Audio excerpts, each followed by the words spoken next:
안녕하세요. 저는 미술 입시학원을 운영하고 있는 30대 중반 여자입니다. 내 인생에서 어떻게 이런 일이 있을 수 있지? 내가 파혼을 하다니. 처음엔 너무 충격적이고 저 역시도 제 자신에게 실망과 자책을 하며 지냈지만 생각을 달리 해보면 그런 집에 시집을 안 가게 되어 다행이다 생각을 가지며 긍정적으로 살고 있습니다. 아직도 생각하면 화가 나는 그 집에 대하여 이야기해볼까 합니다. 저희 집은 아빠, 엄마, 언니 2명, 오빠 1명, 새언니 1명, 이렇게 7 식구입니다. 저희 오빠는 결혼하여 건물 위에 따로 얻어져 있는 집에 살게 되어 사실상 아주 가깝게 보고 지내고 있어요. 그리고 저희 집에 특별한 걸 소개를 하자면 저를 제외하고 6 식구가 의사인 것입니다. 제 입으로 말하긴 그렇지만 부모님 덕분에 언니와 오빠 저 모두 어려서부터 아쉬움 없이 자랐습니다. 그리고 저희는 한 건물에 옹기종기 살고 있어요. 1층엔 제가 운영하는 미술학원이 있고 그 옆엔 약국, 위에가 내과, 치과, 유방 갑상선 외과 이렇게 차례대로 있습니다. 왜 제가 의사가 되지 않았냐고요? 전 어려서부터 그림 그리는 게 좋았고 부모님도 막내딸인 제가 다른 공부를 하시길 바라셨던 것도 있었죠.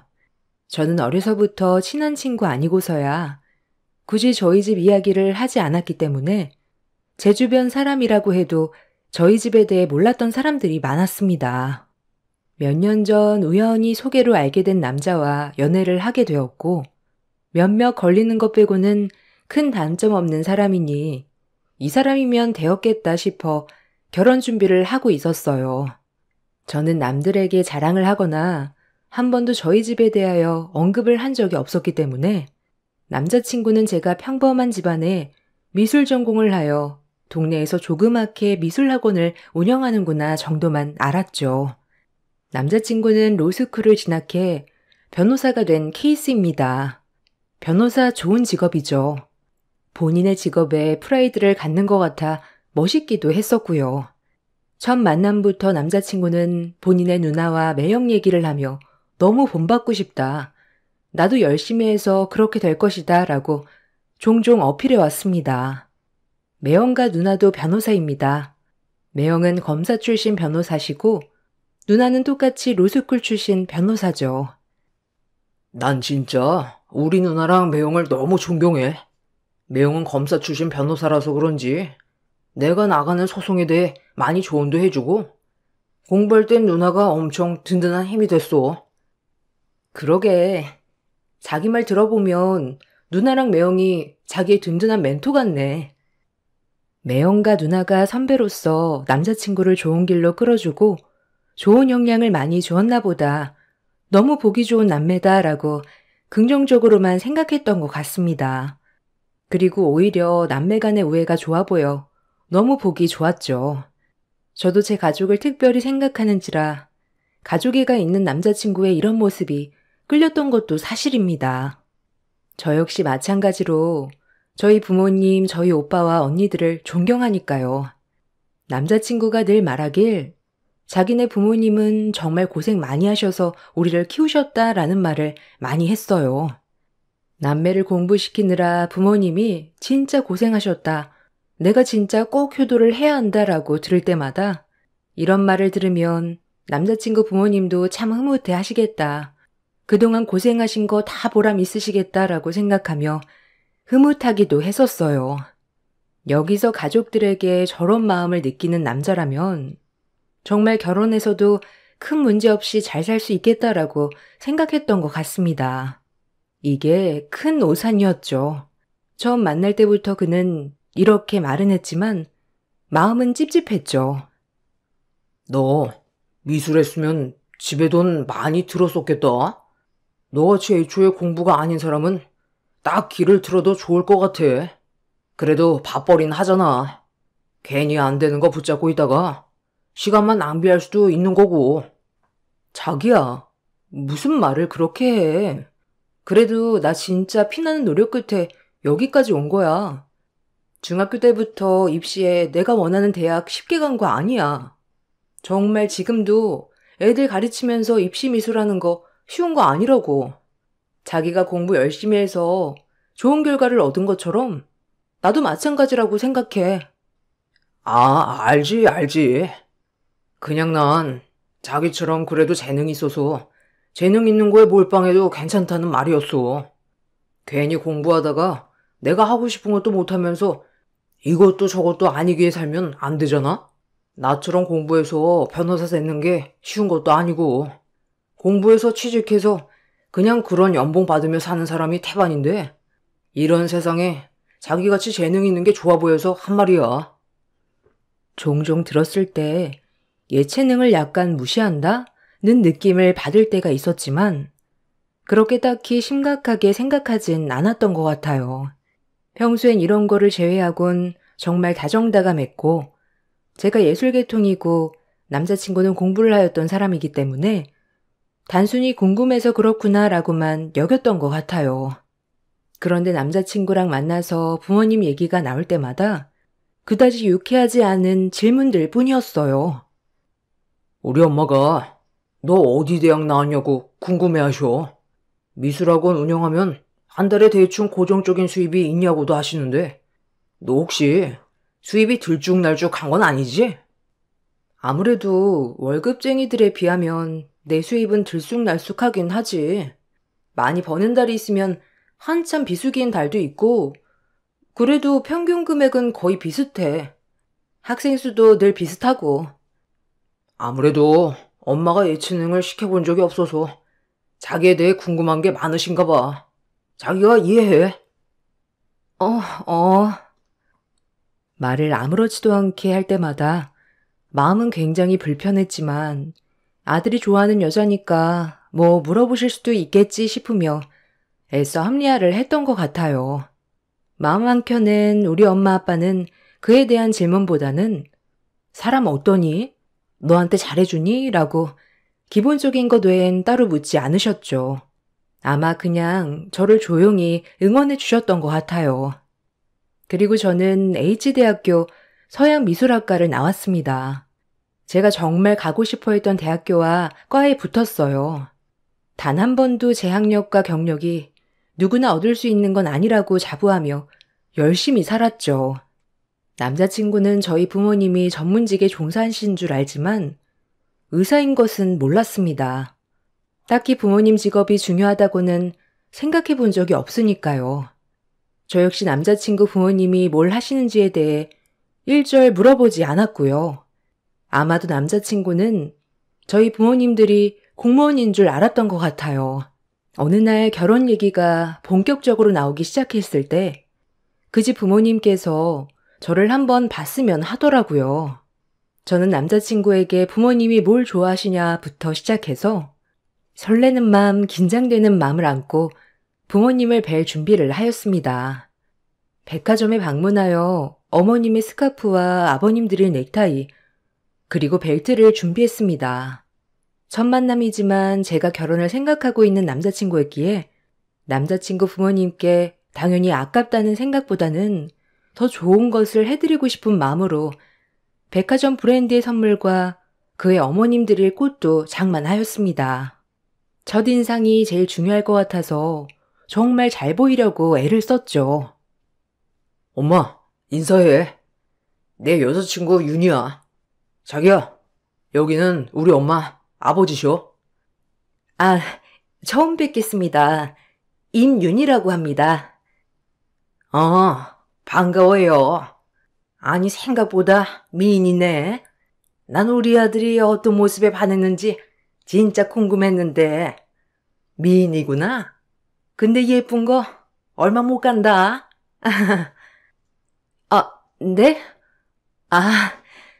제가 어머님, 아버님 드리려고 준비한 선물이에요. 뭘 좋아하실지 몰라서 요즘 환절기라 날씨도 쌀쌀한데 어머님 스카프 괜찮으세요? 아유, 고마워요. 스카프 집에 많은데. 뭐, 잘하고 다닐게요. 색상이 나랑 안 맞는다. 그쵸? 어디 거예요? 이 브랜드? 신경 좀 썼네요.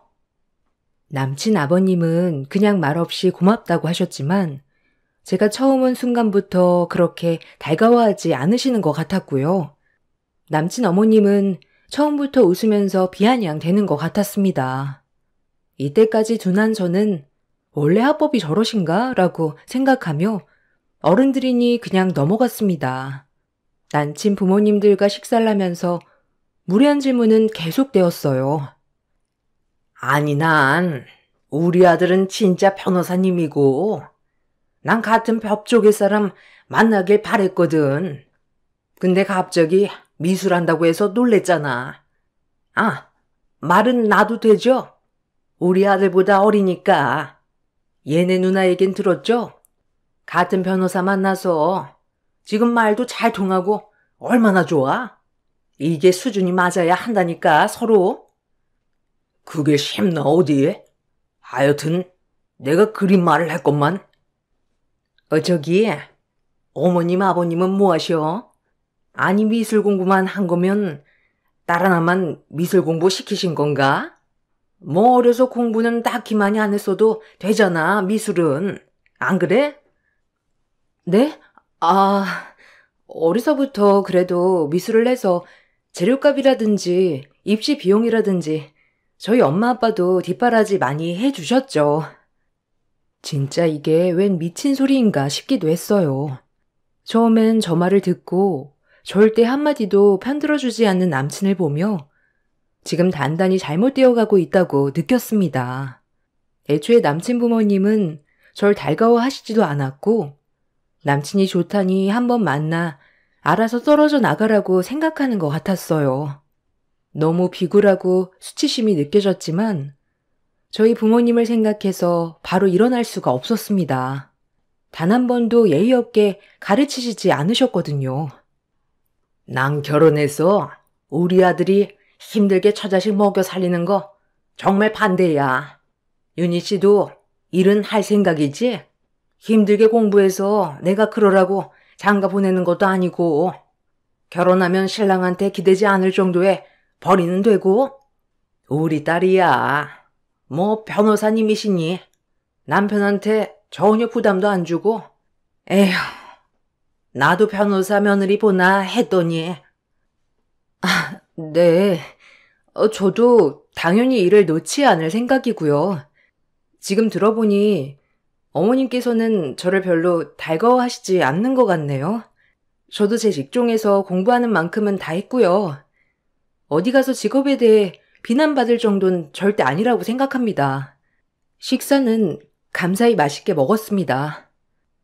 자기야, 엄마는 그런 뜻이 아니잖아. 그냥 요즘에는 여자들도 일을 하는 추세니까 그런 말씀을 하신 건데. 남친 입에서 졌다구로 말이 나오자마자 눈물이 후두둑 떨어졌습니다. 그 자리에서 감사히 먹었다는 말만 하고 서둘러 짐을 챙겨 나왔어요. 뒤따라 나온 남친은 왜 그러냐며 놀라서 그래도 이런 식으로 나가는 게 어디 있냐며 저한테 화를 내더라고요. 자기는 저런 말을 내가 듣고 있는데 아무렇지 않은 거야? 자기 어머님보다 난 자기 말이 더 상처야. 자기가 몰랐을 리도 없고 결국은 변호사 며느리 얻고 싶으신 건데 날 왜 만나는 거야? 어른들은 원래 좀 보수적이잖아. 사자 들어가는 직업 좋아하는 건 당연한 거고 아무래도 매형도 변호사다 보니까 며느리도 변호사 며느리 보고 싶어 하셨던 거고 그냥 보수적이다라고 이해해 줄 순 없어? 내가 괜찮다고 하잖아.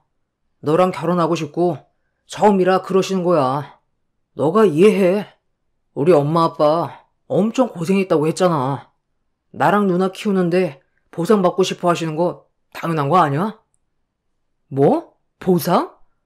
누구 신세 망치려고 며느리한테 보상을 바래. 우리 엄마 아빠도 나 키우느라 고생했는데 그 고생은 아무것도 아니고? 난 자기도 의심스러워. 그동안 했던 말들 다 어머님 입을 통해 나한테 하고 싶고 묻고 싶었던 말 아니야? 가끔 기분 나쁜 얘긴 몇 번 있었어도 대수롭지 않게 넘겼어. 자기도 예체능에 대해 아예 모르니까 그냥 궁금해서 그렇구나. 근데 이 결혼 진짜 아닌 것 같아. 그만 만나자. 지금 너 선 넘는 거야. 나 정도 되는 남자 어디 가서 만나기 힘들다는 거 너도 알잖아. 너 지금 너무 격해져 있으니 좀 수그러들고 얘기 다시 하자. 입이 떡 벌어졌습니다. 진짜 어디 이런 막말을 할까요? 그 길로 더 이상 말이 통하지 않는다는 걸 깨닫고 저는 저희 집으로 돌아왔습니다. 집에 들어서자마자 잘 다녀왔냐는 엄마, 아빠, 언니들의 물음에 눈물이 왈칵 쏟아졌어요. 아니, 왜 울어? 아니, 무슨 일 있었던 거야? 좋은 마음으로 선물 사들고 가서 무슨 일이 있었어? 무슨 일이야? 야, 왜 그래? 무슨 일 있어? 얘 무슨 서름 당하고 온 것 같은데? 변호사 며느리 원한대. 아니, 내 앞에서 변호사 며느리 원해. 오늘 나 보잔 것도 일부러 부르신 거야. 나보고 알아서 떨어져 나가라고. 제 말을 듣자마자 아빠는 노발대발 하시며 찾아간다고 하셨고 엄마는 같이 눈물을 떨궜습니다. 하나밖에 없는 애지중지 막내딸, 귀엽고 하고 싶은 거 다 하게 해주시고 곱게 키워 어디 내놔도 부족하단 소리 들어본 적 없는데 처음 본 사람들한테 이런 무시를 당하다니요. 언니들은 아주 길길이 날뛰고 전화번호 대라는 둥 집도 아수라장이 되었죠. 그날 얼마나 울었는지 모릅니다. 뜬 눈으로 밤을 새웠고 그 후부터 남자친구의 태도도 곱씹게 되며 남자친구의 연락을 철저히 차단했어요. 제가 연락을 받지 않자 다음날 미술학원으로 찾아왔습니다. 왜 이렇게 연락이 안 돼? 내가 엄마한테 뭐라고 했어. 생각해보니까 내가 너무한 것 같아. 너 혼자 어색했을 텐데 너 편은 못 들어주고 내가 미안해. 그러니까 화 풀어, 어? 난 자기랑 할 말 없어. 난 어제 자기 태도에 너무 실망했고 자기 태도를 보니 알겠더라. 결혼하면 내 앞날이 훤히 보이더라고. 앞으로 계속 무시하실 텐데 나보고 그걸 견디라고? 내가?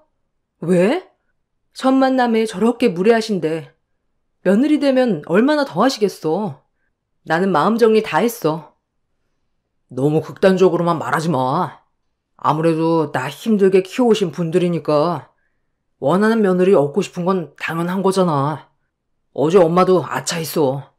네가 마음 좀 풀어. 내가 잘할게, 어? 하루 이틀 제가 연락이 되지 않자 미술학원에 찾아오는 빈도는 잦아졌고 그럴 때마다 저를 설득하는 남친이었습니다. 그러다 보니 문득 이런 생각이 들었어요. 과연 우리 집안에 대해 알고 나면 어떤 생각을 하실까?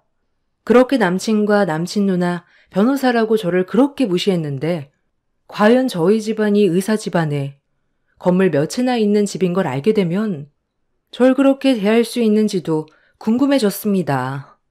일단 남자친구에게 알겠다는 말과 함께 본격적으로 다시 만나게 되었어요. 다시 만난다고 해서 제 마음이 변한 건 아니었지만 그래도 중간에 남친 부모님께서 조금이라도 변하게 된다면 마음이 달라질 수도 있겠다 생각도 했습니다. 마음을 풀고 다시 지냈을 땐 결혼 얘기도 더 적극적으로 오갔고 그러면서 남친 부모님과 저희 부모님을 뵙는 시간이 많아졌어요. 한 번은 남친을 저희 집에 초대했는데요. 부모님도 제 우는 모습을 보고 내켜 하시진 않았지만 그래도 제가 좋아하는 사람이니 마음을 열고 다가가려고 하셨어요. 그런데 남자친구가 가져온 선물은 대박이었습니다.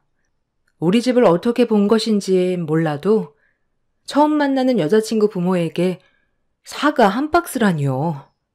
진짜 제가 뭘 가져온 건지 눈을 다시 의심만 했습니다. 아무래도 저와 차이 나는 결혼이니 이런 선물 준비했다고 생각을 안 할 수가 없게 되더라고요. 하지만 저희 엄마 아빠는 선물에 대해서는 고맙다고 받아두기만 하셨고 싫다는 내색이나 표현은 일절 없으셨어요. 딸 때문에 엄마 아빠까지 이런 대접을 받는 것 같아 너무 죄송했고요. 그때 마음을 먹었어요. 우리 집 무시한 대가를 정말 철저히 복수해야겠다고 다짐했죠. 어서 와요. 너무 궁금했어요. 음식은 입에 맞나요? 윤희한테 뭘 좋아하는지 물어봐서 준비한다고 했는데 맛있게 먹어요. 아, 갈비찜인가요? 아, 맛있네요.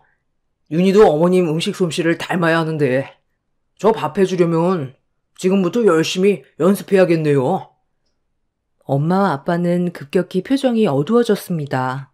아니 벌써부터 주방탱이 취급하는 것도 아니고 처음 만난 엄마 아빠 앞에서 내가 여태까지 만난 남자친구가 맞나 싶었죠. 식사 자리는 대충 이렇게 지나갔고 식사 중간중간 남친이 불편한 기색이 있었는데 저희 집이 건물로 되어 위층엔 가정집으로 되어 있다 보니 남친 입장에선 건물에 새들어서 사는 줄 알았던 것 같아요. 자기 미술학원 위에 이렇게 집도 있었구나. 아파트 월세나 전세랑 비슷한 건가? 이런 건물 위에 집이 있을 거라고는 상상도 못했는데. 우린 여기 나 중학교 때부터 살아서 익숙하지. 오히려 시끄럽지도 않고 좋아. 자긴 아파트 사니까 익숙하진 않겠다. 건물도 깨끗한 편이어서 나쁘지 않고 그래도 아파트면 관리가 잘 되어 있어서 좋긴 하겠네. 그렇게 대화를 이어갈 무렵 언니들이 퇴근하고 들어왔습니다. 남자친구가 온다는 건 알았는데 언니들도 제 얘기를 들었던 참이라 궁금했던 모양인지 일찍 퇴근을 하고 집으로 왔어요. 아, 윤희 남자친구구나? 안녕하세요. 전 윤희 첫째 언니고 얜 둘째예요. 반가워요. 아, 네. 안녕하세요. 윤희가 도통 집 얘기를 잘 안 해줘요. 이제서야 뵙네요. 잘 부탁드려요. 저와 달리 언니들은 똑 부러지기도 하고 제가 서럽게 울던 날을 기억하고 있어서 남자친구에게 살갑지만은 않았고 그때 복수를 하려고 했는지 언니들이 의사신분이라는 걸 밝히더라고요. 남친은 엄청 놀란 눈치였습니다. 대학은 어디예요? 요즘 로스쿨도 간판 많이 보잖아요. 제 친구도 로스쿨 출신인데 연배가 비슷한 것 같아서요. 물어봐도 되죠? 아, 네. 서울대 로스쿨 출신입니다. 아, 그럼 대학은요? 대학은 어디 나왔어요? 순간 언니가 꼬치꼬치 묻는 말에 기분이 나빴는지 얼굴이 불그락해지는 남자친구를 볼 수 있었죠. 뭔가 고소하단 생각이 들었어요. 내 기분을 조금이라도 느껴봤는지 이때 이런 말을 하며 자존심이 상해하는 게 확 보이더라고요. 아, 대학은 순천에 있는 대학 나왔습니다. 뭐 대학보다야 마지막 학력이 서울대 로스쿨이니까요.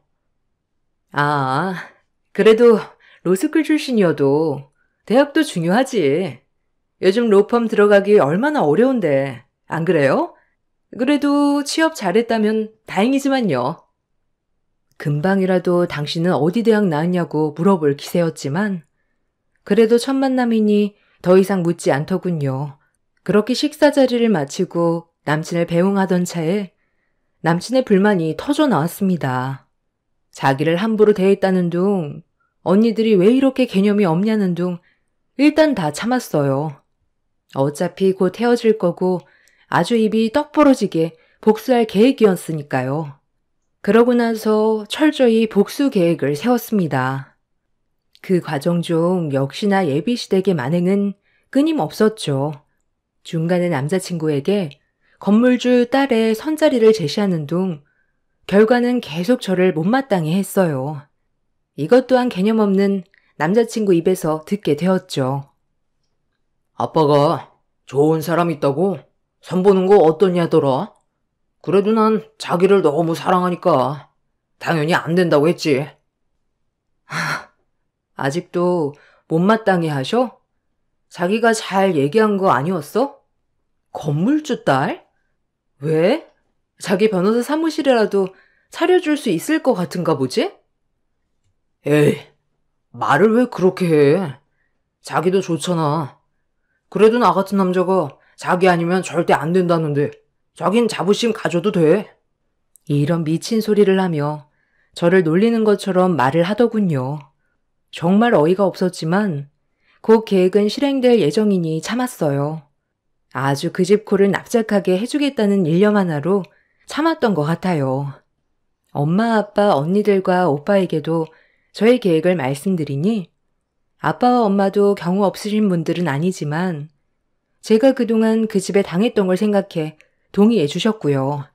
드디어 길고 긴 시간 끝에 상견례 날이 되었습니다. 역시나 상견례 전날까지도 남친 부모님들은 꼭 해야겠냐며 남친을 설득하는 눈치였고 남친이 통하지 않자 이제는 제가 시집가면 저를 부려먹을 생각만 하시는 것 같았습니다. 어느 날은 전화가 오시더니 얼토당토 않는 말을 하시더군요. 예, 나다. 너 김치는 담글 줄 아니? 내가 내일 김장을 할 건데 어차피 너가 와서 이제 할 일인데 이 정도는 해야 하지 않겠니? 지금 얘네 누나나 우리 아들 시킬 수도 없는 거고 너희야 수업 조절해서 오면 되는 거니까 내일 몇 시쯤 올 수 있니? 네? 김장이요? 제가 내일은 수업이 풀로 있어서 힘들 것 같아요. 죄송합니다, 어머님. 예, 내가 진짜 이런 말까진 안 하려고 했는데 뭐 하나 마음에 드는 구석이라고는 없니 너는? 마음에 안 들면 집안이라도 좋던가. 평범한 집안에 평범한 직업에 뭐 하나 잘난 것도 없는 니가 지금 변호사 와이프를 그냥 꽁으로 하겠다는 거야? 네? 어머님, 평소에 저 어떻게 생각하는지 그동안 잘 알지만 너무 심하시다는 생각 안 드세요? 아니, 와서 몸으로라도 떼우던가. 너 아직 식장 안 들어갔다. 알겠니? 이런 반협박을 하시며 전화하기 일쑤였고요. 점점 심해지면 심해졌지 덜하진 않으셨어요. 남친은 저 아니면 안 된다는 주의였고요. 저 아니면 안 된다는 사람이지만 저에게 자기가 저를 사랑해주는 사람이니 넌 복받은 줄 알아라 라는 뉘앙스를 계속 풍겨오며 저의 자존심을 깎아내리기 일쑤였어요. 대망의 상견례 날 그 집 부모님과 남친 누나 매형까지 줄줄이 양복에 변호사 배지를 달고 나와 우리 집은 법조인이다 라며 위풍당당 앉아 계시더라고요. 그리고 미리 준비해온 혼수 목록을 써서 저를 먼저 주시는데 기겁했습니다. 혼수 비용만 4억, 그리고 집은 반반. 너무 어이가 없어 실소가 터져 나왔죠. 그리고 저희 부모님과 언니들, 오빠 새언니가 등장했어요. 줄줄이 의사 가운을 입고 말이죠. 다들 외과, 내과, 치과 가운을 입고 등장을 하는데 남친 식구들은 어안이 벙벙하여 쳐다보곤 했습니다. 상견례장에 의사 가운 입은 6명, 변호사 배지 단 3명, 이렇게 마주보고 앉아있는 우스꽝스런 모습이었죠. 남친도 처음 보는 모습에 당황하긴 마찬가지였고요. 제가 생각해낸 최고의 복수는 이것이었습니다. 상견례장에 우리 집 재력을 오픈하고 그 집이 그렇게 바라는 돈을 바로 눈앞에서 놓치게 하는 것이죠. 아들 가지고 장사하시려 했으니 맞대응 해드려야겠다 생각했습니다. 처음 뵙겠습니다. 안녕하십니까? 윤희 아빠입니다. 딸한테 얘기 많이 들었어요. 그동안 저희에 대해 많이 궁금해 하셨다고요? 애들 둘이 좋아서 하는 결혼. 저희는 직업이나 집안에 대해서는 딱히 생각해 본 적 없는데 굉장히 궁금해 하셨다고 들었네요. 저희 아빠랑 엄마, 저는 외과 의사예요. 그리고 여동생은 내과 의사고 남동생 내에는 치과 의사입니다. 아니, 어머. 의사들이시라고요? 아니, 우리 준성이가 그런 말이 없어서. 아이고, 이런 귀하신 분들이 그럼 우리 세기만 특별히 미술 공부를 가르쳤군요. 어쩐지 특별해 보이더니만. 어머머, 아마 우리 아들 머리랑 사돈댁도 머리들이 좋으시니 우리 손주들 머리 걱정은 없겠어요. 우리 며느리 닮아 손재주도 좋을 거고요. 사람이 이렇게 변하는 거 보고 이 결혼 하지 않아야겠다고 생각한 제 자신에게 정말 괜찮은 선택을 했다고 생각했네요. 오히려 저런 반응들을 보니까 정이 뚝 떨어졌어요. 저희 집은 저 결혼하면 저희 앞에 있는 조그만 건물을 혼수로 해주실 예정이었어요. 그런데 이제 그럴 일은 없겠네요. 어머님 혼수 목록을 보니 저에게 너무 바라는 게 많아서 제가 왜 이렇게까지 하면서 결혼해야 하는지 의문이 드네요. 무슨 말이야, 너? 자기야, 그리고 이런 일은 나한테 미리 얘기했어야지. 놀랬잖아. 다 의사셨어? 그리고 건물 얘기는 또 뭐고? 내가 조그만 건물들이 몇 채 있는데 이걸 우리 자식들 결혼 선물로 하나씩 주고 있네. 그래서 우리 윤희도 그럴 예정이었는데 윤희 마음이 변했다니 그럴 일은 없겠군. 아니 사돈. 아니 이게 다 무슨 말이에요? 윤희야, 갑자기 무슨 소리니? 지금 결혼 날짜 잡으러 나온 거 아니었어? 아니요. 저는 이 결혼 못합니다. 오늘 파혼 통보하러 나온 거예요. 어머님, 아버님 아들, 그리고 잘난 따님 사위. 제가 어찌 그 집에 끼겠어요. 전 파혼합니다. 자기야, 무슨 소리야 지금? 남친 어머니 졸도하는 소리 들리고 웅성웅성 거리는데 저희 집 그대로 그 자리 박차고 나왔네요. 오래간만에 깔깔거리면서 가족끼리 밥 먹고 카페 가서 실컷 대화했습니다. 하나뿐인 막내딸 마음에 상처 입을까 늘 노심초사하신 부모님, 난리에 화내준 언니들, 오빠, 새언니, 오히려 가족애를 일깨워줬네요. 몇 년이 지난 지금 웃으며 말할 수 있지만 한평생 아쉬움 없이 살던 내가 예비시댁 잘못 만나 정말 내가 이런 경험을 할 것이라고 생각도 못했었고 재미삼아 사연 풀어봅니다. 끝까지 들어주셔서 감사합니다. 안녕하세요. 세상에 허영심 많은 사람들이 많다고 하지만 가장 가까운 곳에 그런 사람이 있다는 것이 놀랍고도 어이가 없어 여기에 글을 써보려고 해요. 전 착한 공무원 남편을 만나 지금껏 열심히 살았어요. 남편의 벌이가 대단히 큰 것도 아니었지만 그래도 다른데 한눈 안 팔고 열심히 사는 모습이 좋아 결혼을 결심한 것이었죠. 전 여기 대학 졸업 후 바로 취직한 회사에서 자리를 잘 잡았기 때문에 금전적으론 여유가 있었는데 결혼을 하고 남편의 시동생도 곧 결혼을 준비할 거라고 하더라고요. 저희도 결혼한 지 얼마 되지 않았기 때문에 연달아 결혼하는 것이 좀 부담스럽지 않나라고 생각했지만 시동생은 꼭 결혼을 해야 할 만한 이유가 있었습니다. 그건 바로 시동생과 동서의 혼전 임신으로 인한 것이었어요. 둘 다 벌이도 없는 상태였기 때문에 시댁 어른들은 걱정이 이만저만이 아니었고 저 역시 수입원이 없는 상태에서 결혼을 한다는 것이 조금 불안해 보이긴 마찬가지였죠. 광수, 곧 결혼할 것 같은데 참 가진 것도 없어서 걱정이네. 뭐 하나 번듯하게 준비한 것도 없고 내가 다 불안해. 그래도 아마 결혼하면 더 열심히 사시겠지. 딸린 식구가 생기는 건데 우리는 아무 말 말고 축복이나 해주자. 그래, 그러도록 해야지. 언제 다 커서 결혼을 하게 됐는지 참 신기하네. 기특하기도 하고. 그래도 자기보다 먼저 임신했는데 당신은 괜찮은 거야? 내심 어머님도 자기 임신 바라셨는데 일이 이렇게 된 것 같아 내가 좀 그러네. 나? 전혀 안 그래. 누가 먼저 생기면 어때? 임신 자체가 축복이지. 그리고 우리는 아직 결혼한 지도 얼마 안 됐고 우리한테도 천천히 아기 천사가 올 거야.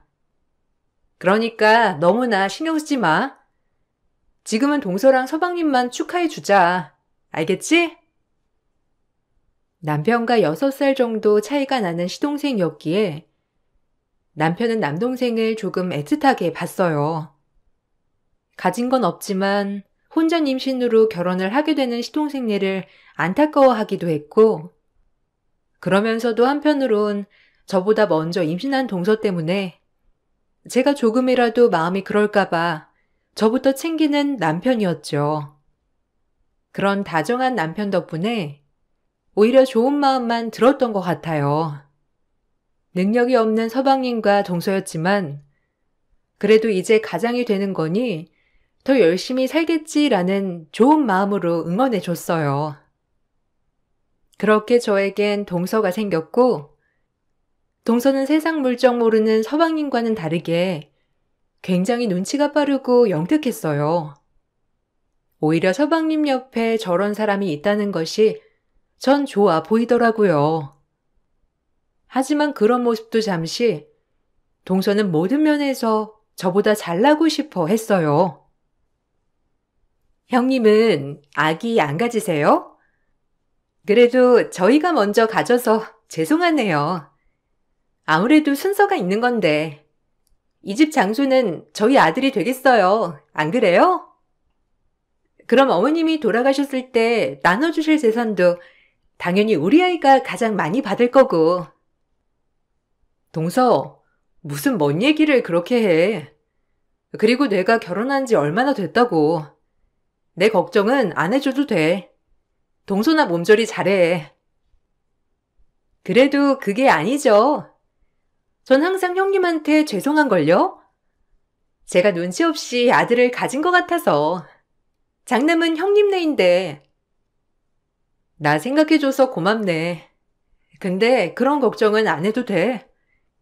형제끼리 누가 더 좀 가져가고 못 가져가고 그런 걸로 우리 지금부터 얘기 말자. 아직 먼 얘기기도 하고.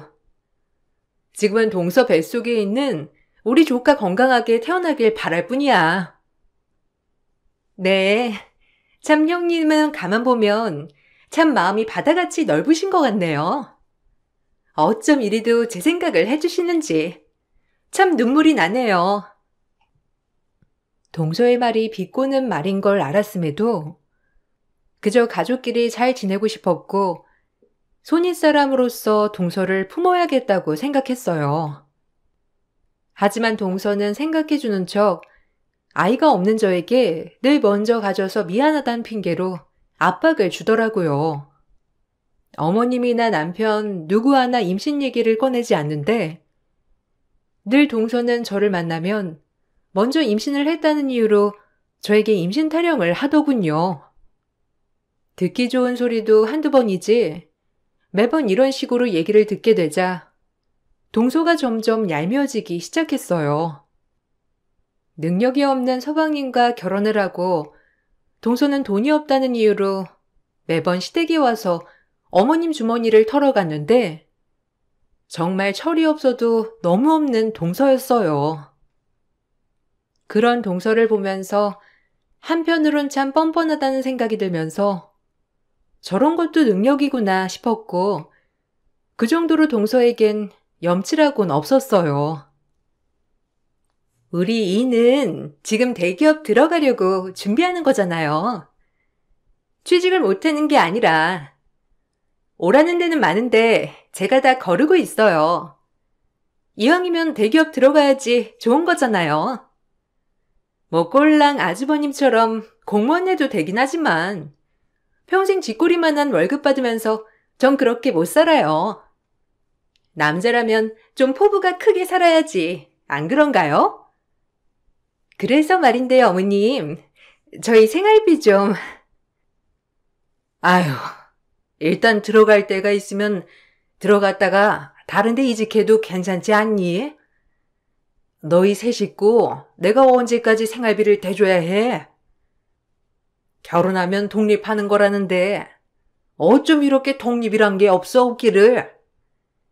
이게 다 내 아들 탓이려니 생각해서 생활비는 주고 있다만 큰애네도 맞벌이 하잖아. 너도 이제 애 낳고 몸조리 다 했는데 너라도 나가서 아기 과자값이라도 벌어야 하는 거 아니니? 어머, 어머님도? 모르시는 말씀 마세요. 지금 아이와 엄마의 관계에서 애착 관계가 얼마나 중요한데 저보고 나가서 일을 하라고 하시는 거예요? 광수 씨 분명히 대기업 들어갈 거고 그럼 고생 끝인데 조금만 더 기다려 봐야죠. 그리고 지금도 오라는 데 많은데 제가 못 가게 하는 거라니까요.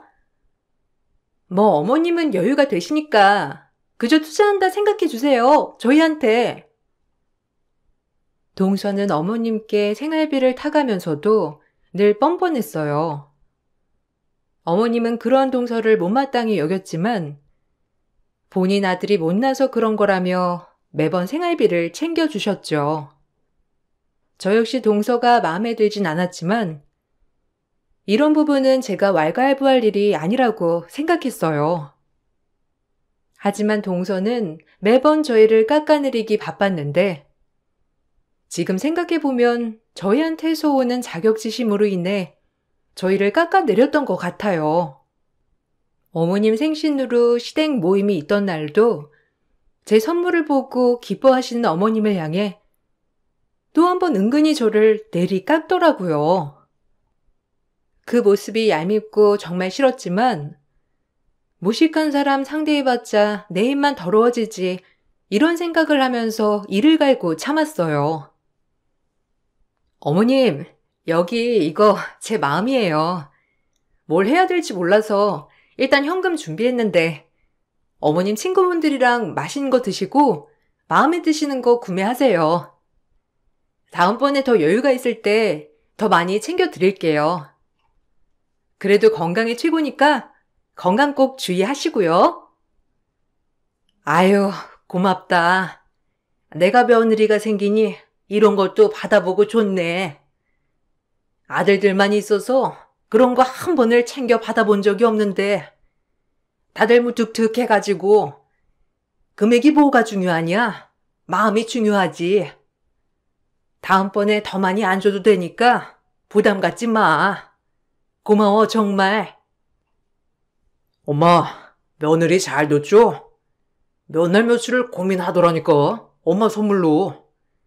이걸로 맛있는 거 사드시고 친구들도 많이 만나셔요. 어머, 형님도 진짜 손 작긴 작다. 1년에 한 번뿐인 어머님의 날인데. 어머님, 저희 선물은 저희 아들인 거 아시죠?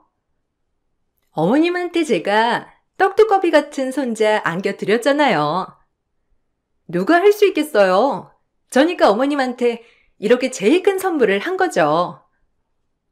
그래, 우리 둘째도 고생했어. 없는 놈 만나서 애 낳고 살기가 어디 쉽냐?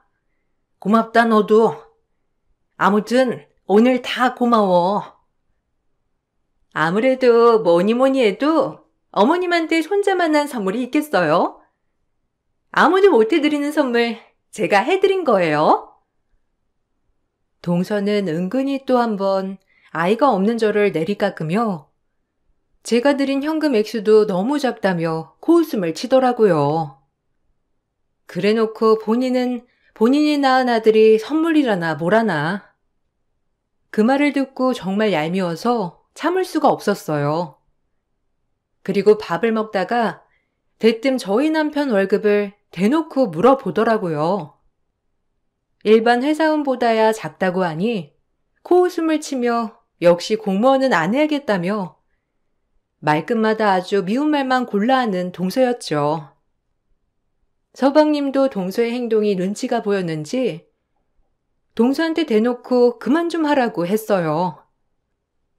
그 정도로 동서와 만나기만 하면 동서는 늘 저희를 못 잡아먹어서 안달난 사람처럼 행동했는데 정말 진절머리가 나더라고요. 아, 근데 아주버님은 연봉이 어느 정도 되세요? 공무원이면 그래도 일반 기업보단 훨씬 작긴 작잖아요. 그렇죠? 아, 뭐 그렇죠. 그냥 철밥통인 것 빼고는 뭐 쥐꼬리긴 해요. 제가 7급이고 아직 말단이라 그렇게 많진 않아요. 직장인들보다 훨씬 못 받는 거죠. 그래도 노후 보장은 잘 되어 있으니 전 그걸로 만족합니다. 공무원하길 잘했다고 생각하고요.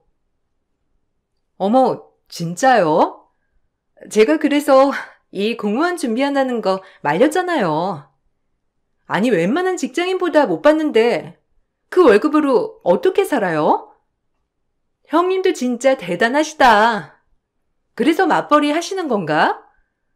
하긴 지금 애가 없어서 가능은 하시겠다. 아, 그래? 공무원도 아무나 하는 거 아니야, 동서. 그래도 E는 7급이지만 서방님 9급 시험 봐도 떨어질 수도 있어. 그렇게 잘난 서방님은 그럼 왜 아직까지 취직을 못하는 건데? 동서도 가만 보면 말 참 웃기게 한다니까? 그만 좀 깎아내려. 어머머머, 형님, 지금 급수부심 부리시는 거예요? 우리 형님 참 안 그래 보여도 귀엽다니까.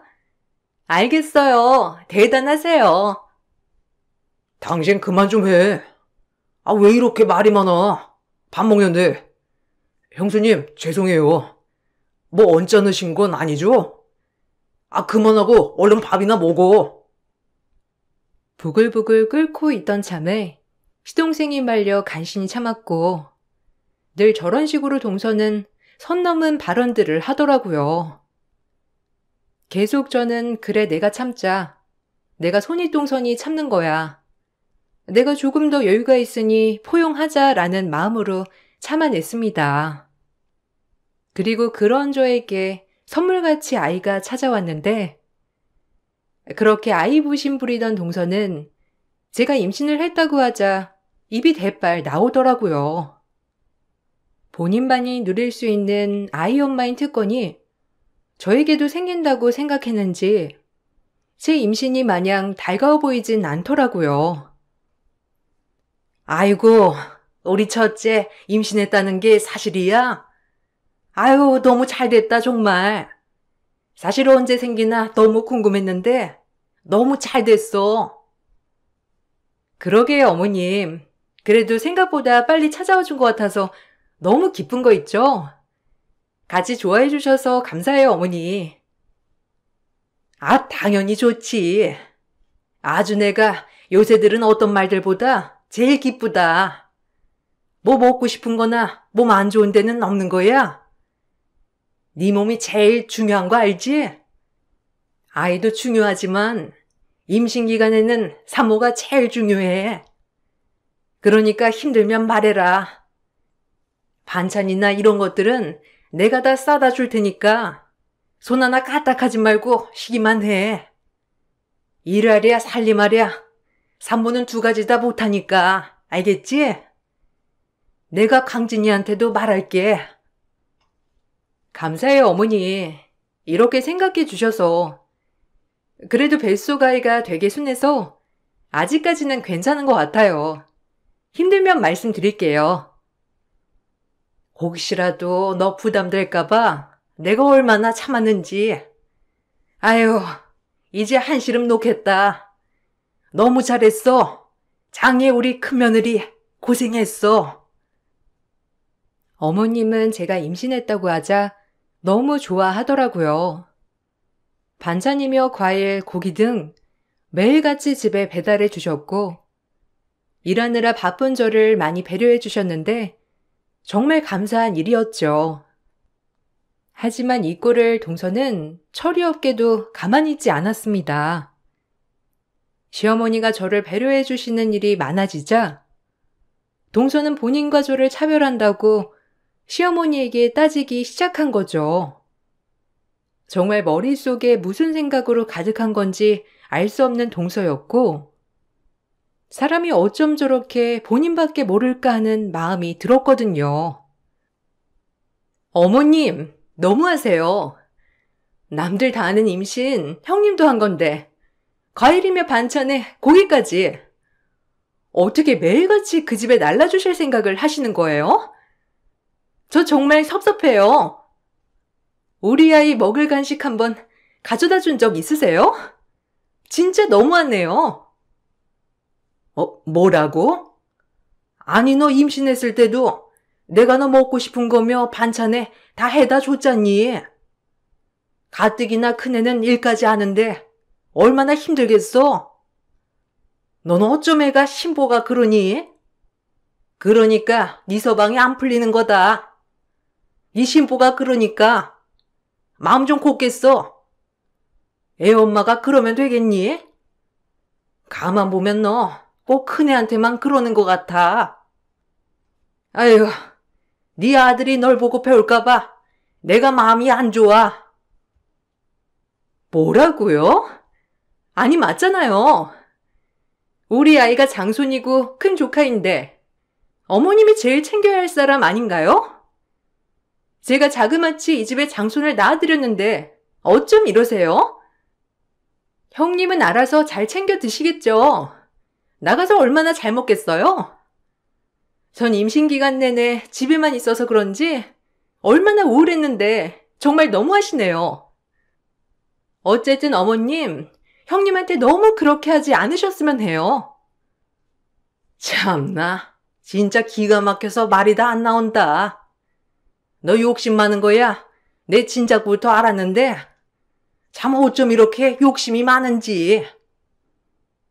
어머님은 동서의 말이 기가 막혀 말이 안 나온다고 하셨고, 저 역시 그 이야기를 듣고 진짜 웃음이 나왔어요. 어쩜 저리 생각도 없고 철도 없을까 하며, 그렇게 동서에게 시기 질투를 받으며 저희 아이는 태어났고, 저희 아이도 참 늠름한 사내 아이였어요. 어머님도 좋아하시고 신랑도 좋아하고 제 인생의 가장 기쁜 날이 되었는데 딱 한 사람 동서만은 탐탁지 않아 했어요. 형님, 순산 축하드려요. 근데 호칭은 똑바로 해야 하는 거 알죠?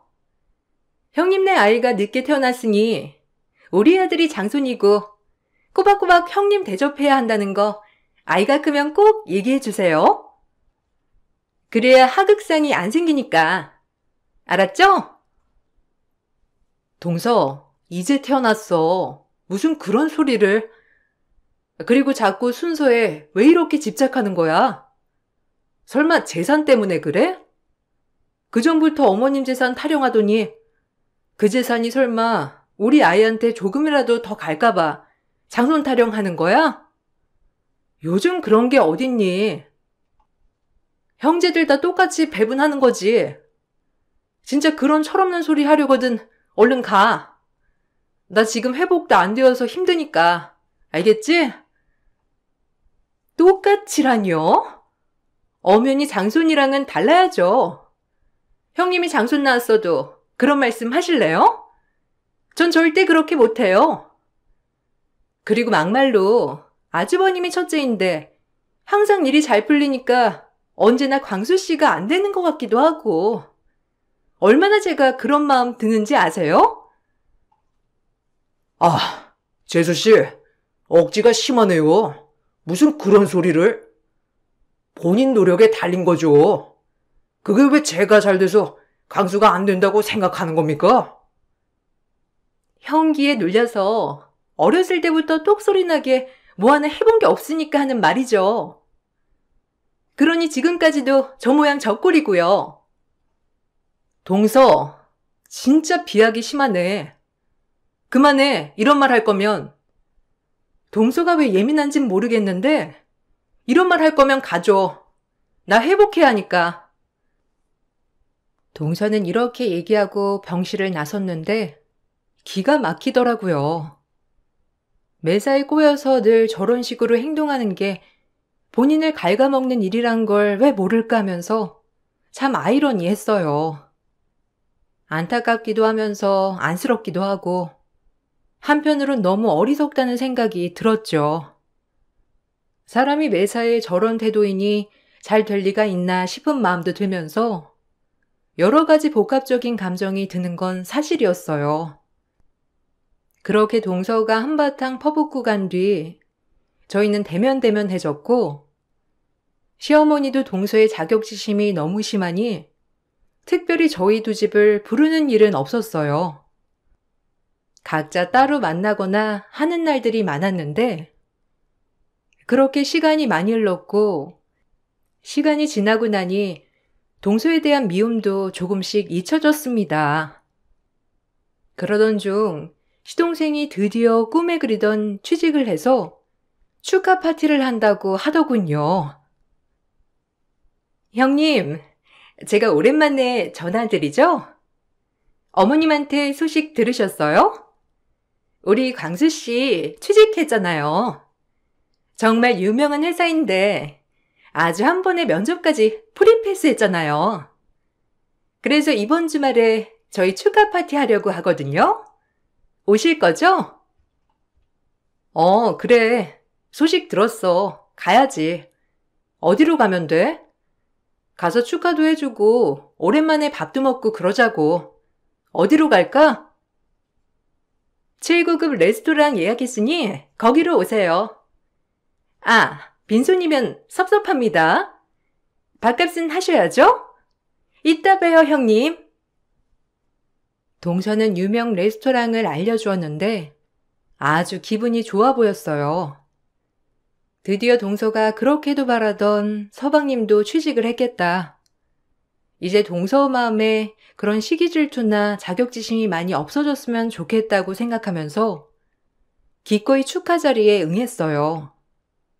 그리고 당일이 되어서 시어머니와 남편 그리고 아들을 데리고 동서가 초대한 레스토랑으로 향하면서 그렇게 고대하던 취직인이 서방님께 드릴 선물로 넥타이와 지갑을 구매했어요.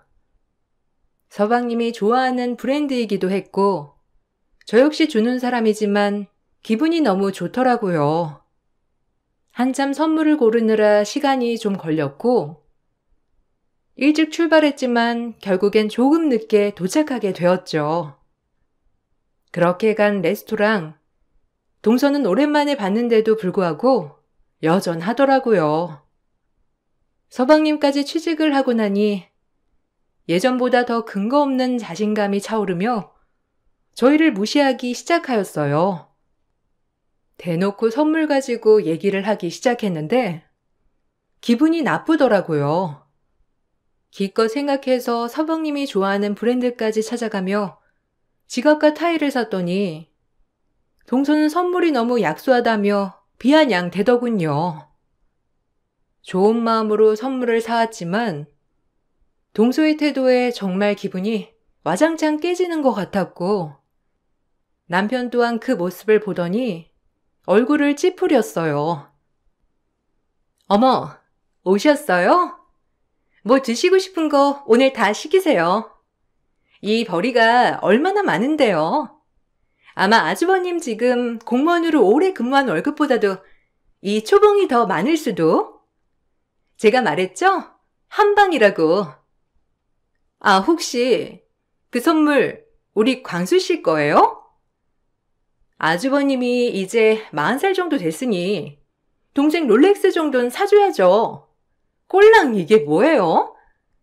하긴 형님네 사정 뭐 뻔하죠. 공무원 월급. 얘, 너 뭐라는 거니? 지금 성의 있게 선물 사온 사람한테 말하는 태도가 그게 뭐야? 내가 말 안 하려고 참으려 했건만 진짜 못 봐주겠네. 진짜 말이 안 나왔고 지갑과 넥타이는 무시한 채 남편 나이 정도면 선물을 롤렉스 시계를 사줘야 한다니. 역시나 허영심으로 가득 차서 기분이 너무 나빠졌어요. 너무 화가 나서 오랜만에 봤지만 한마디 하게 되더라고요. 제가 한마디 하자 동서는 10마디 20마디를 할 준비를 했고요. 동서 보고 하는 말 같이 인간은 참 변하지 않는다는 말이 정말 꼭 맞는 말 같았어요. 동서 진짜 웃긴다. 남들 다 아는 취직했다고 뭐? 롤렉스? 그래, 여유가 있으면 해줄 수도 있겠지. 근데 동서는 뭘 했는데? 도대체 뭘 했길래 우리한테 바라기만 하는 건데? 진짜 뻔뻔하다. 원래도 뻔뻔한 거 알았지만 시간이 이렇게 지나도 여전하구나. 진짜 어쩜 그렇게 사람이 최악이야? 참 그것도 능력이다. 내가 본 인간 중에 제일 최악이라고, 알겠어? 어머, 형님. 지금 저희 남편 취직했다고 좀 열내는 거예요? 이제 아주버님보다 더 잘 나가는 거 생각하니까 배 아프세요? 역시 이게 형님 얼굴이죠. 늘 두 얼굴 정말 싫었거든요. 마음 넓은 척 하는 것도 지겨웠는데 지금 이 모습 정말 더 웃기네요. 두 얼굴? 지금 나를 동서랑 똑같은 인간 취급하는 거야? 그거 동서 얘기하는 건 아니고? 어떻게 모든 인간을 다 그렇게 생각해? 동서가 저를 비웃고 있던 그때 때마침 레스토랑에 약속에 있던 시동생 상사가 시동생한테 인사를 하더라고요. 그리고 맞은편에 앉아있는 제 모습을 보자 저에게 깍듯이 인사했는데 모든 비밀이 다 밝혀지기 직전이었어요. 동서는 경악을 금치 못했고 그 꼴을 보아하니 아주 배꼽 잡듯이 우습더군요. 시어머니도 동서를 보는 낯빛이 정말 변했습니다.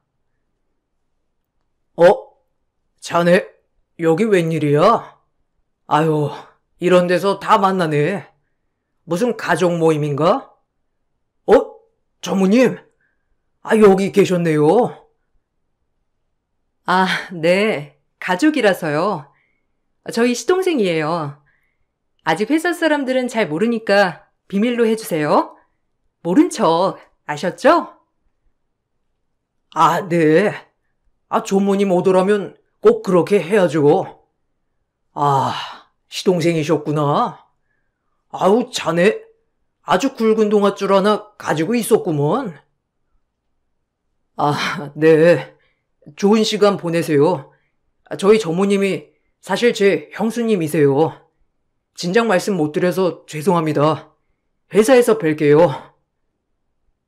그 상사의 말이 끝나자마자 동서는 이게 무슨 말이냐고 저에게 되묻더라고요. 제가 대답도 하기 전에 시어머니는 잔뜩 화가 나서 동서에게 싸붙이기 시작했고 동서는 아무 말도 못하고 있었어요. 그리고 서방님도 화가 났는지 처음으로 화를 많이 냈어요. 고얀 것. 너희 형님이 얼마나 애를 썼는데 그것도 모르고 이렇게 날뛰어? 원래부터가 인간 말종인 건 알았지만 넌 진짜 역대급 인간 말종이다. 아주 시집 올 때부터 지금까지 네 형님 못 잡아먹어서 안달해. 어쩜 애가 이렇게 못돼 처먹었어? 광수 하도 필빌거리길래 내가 눈 한번 딱 감고 네 형님한테 부탁했다. 너네 회사라도 좀 넣어달라고. 착한 첫째가 그거 거절 못하고 광수 취직에 얼마나 있었는데. 그것도 모르고? 그리고 네 형님이 얼마나 네가 시기 질투가 많으면 본인이 다니는 회사까지 굳이 언급하지도 않았겠어? 넌 우리 집안에 어울리지도 않는 인간이야. 알아?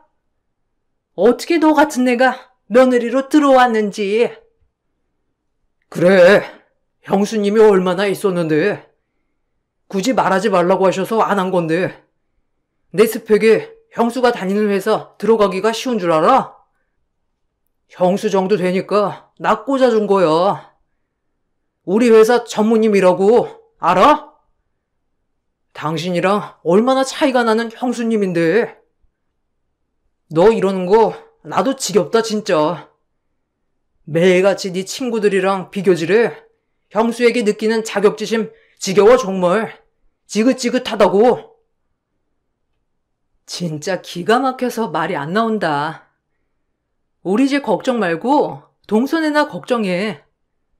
이 철밥통인 공무원에 나 대기업 전무이사야.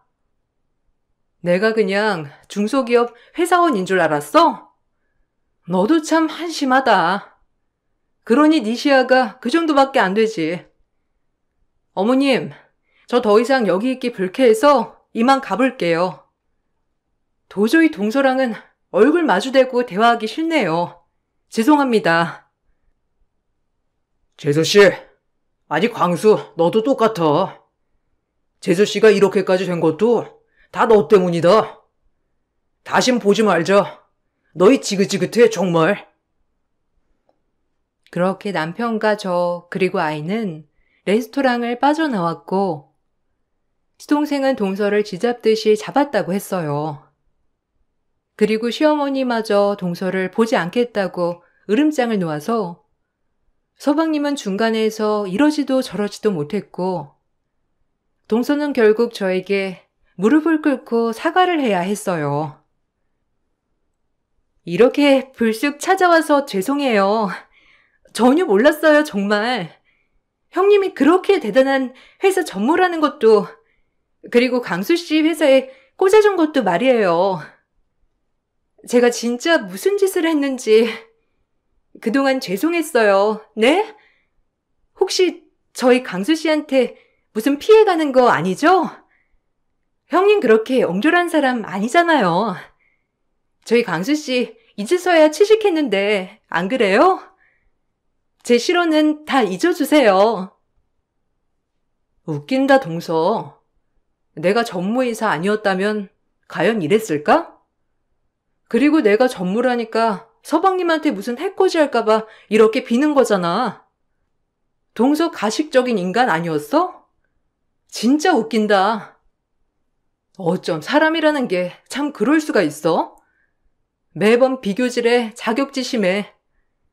나도 이제 더 이상 동서랑 얘기하고 싶지 않아. 동서 진심 느껴지지도 않고 더 이상 얼굴 보고 싶지 않으니 찾아오지 마. 아니 형님, 아니라니까요. 제가 정말 죄송해서 그런 건데 한 번만 용서해 주세요. 형님 마음 바다같이 넓잖아요. 네? 제 말에 동서는 바지가랑이를 붙잡았지만 매몰차게 뿌리치고 거절했죠. 제가 사과를 받아주지 않자 시어머니와 서방님은 동서를 더 질책하였고 결국 서방님은 최악의 이혼이라는 카드를 내밀더라고요. 본인도 여태까지 동서에게 쌓아왔던 모든 것들이 폭발해서 말이에요.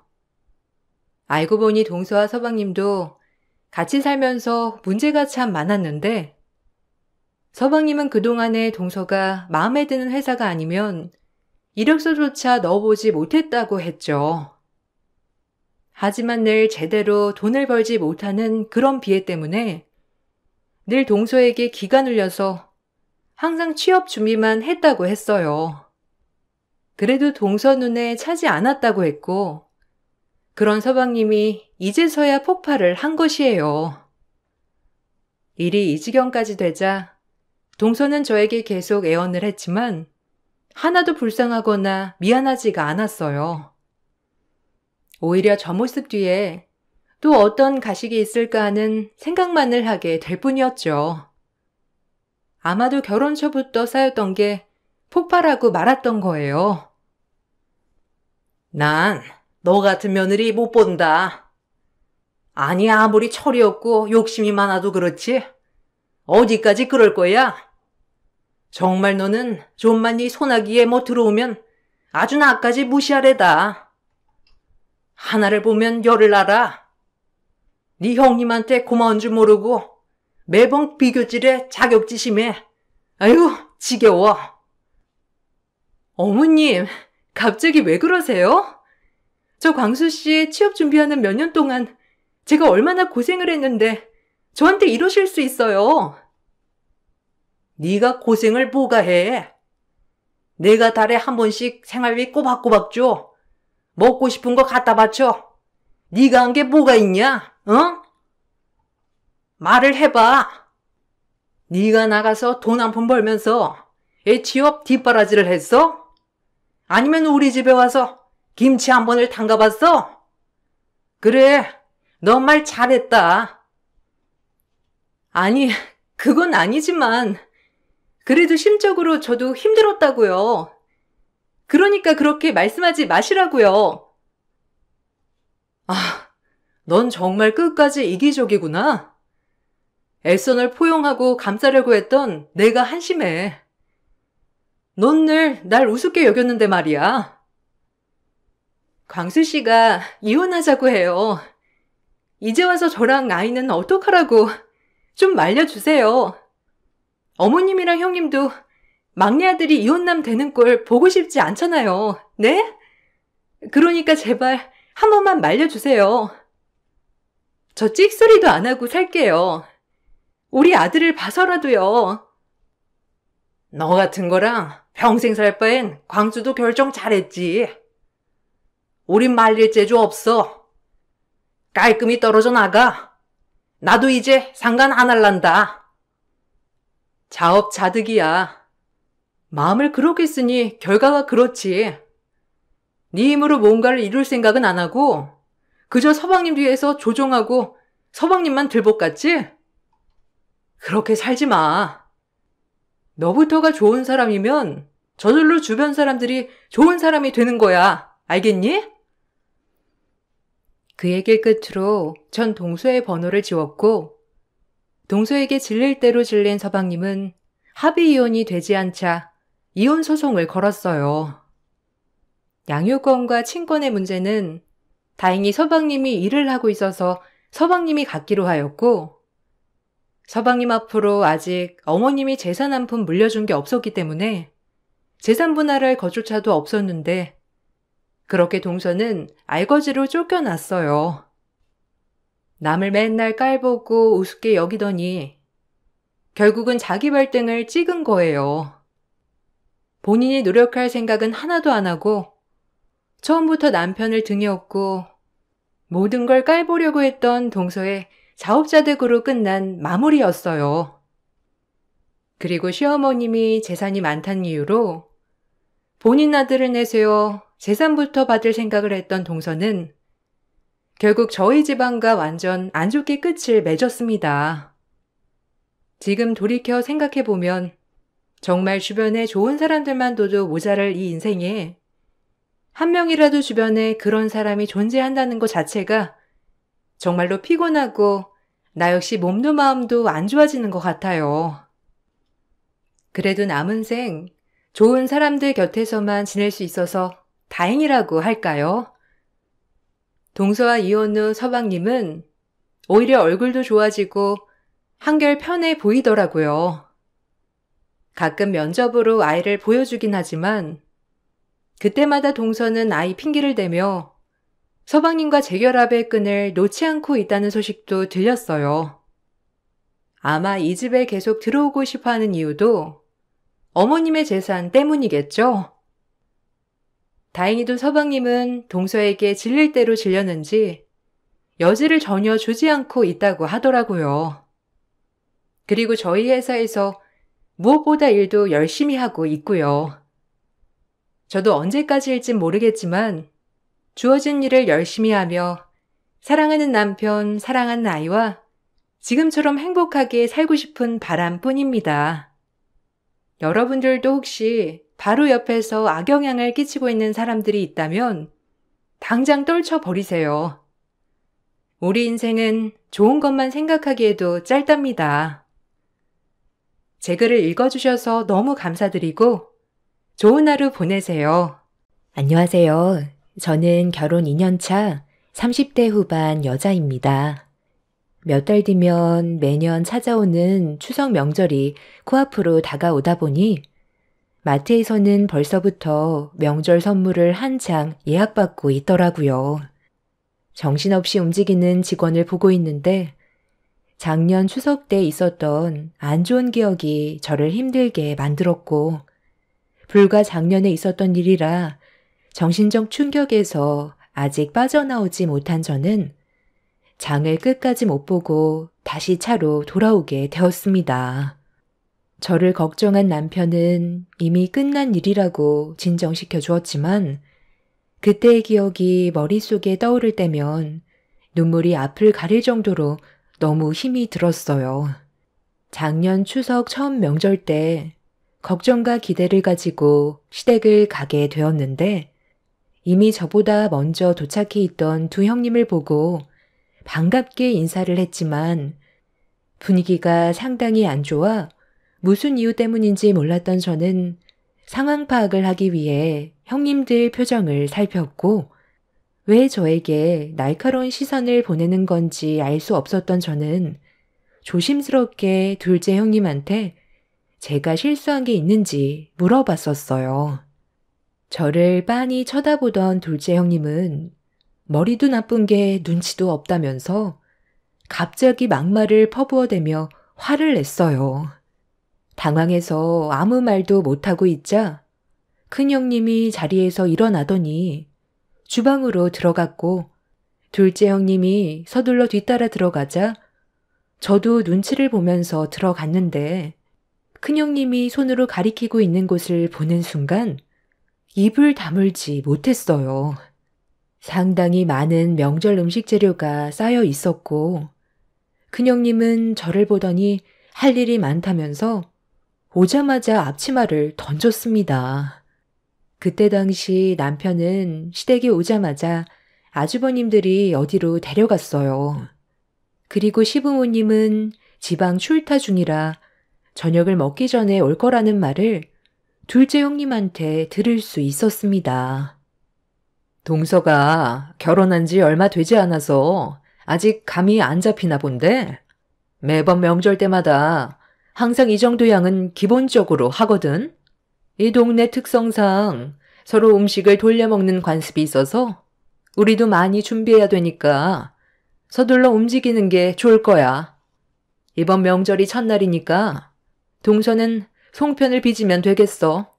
한 3,000개쯤 하면 동네 분들과 나눠 먹고 우리 가족들도 충분히 나눠 가질 수 있으니까 내가 말한 것보다 최대한 많이 준비해줘. 우리는 오늘 먹을 저녁 준비를 할 건데 불만 없지? 송편 빚는 거 어렵지 않잖아.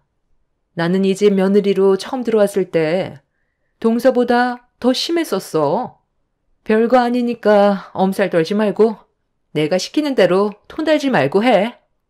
오자마자 기강을 바로 잡아야 집안의 체계가 잡히는 거니까 막내로 들어왔으면 당연히 해야 되겠지? 내 말이 곧 법이라는 걸 잊지 마. 여긴 또 다른 사회라고. 형님 말만 잘 들으면 별 문제는 없겠지만 괜히 눈에 거슬리는 행동을 한다면 앞으로 피곤해지는 일들이 상당히 많아질 거야. 그러니까 이왕 하는 거 웃으면서 하는 게 좋겠지?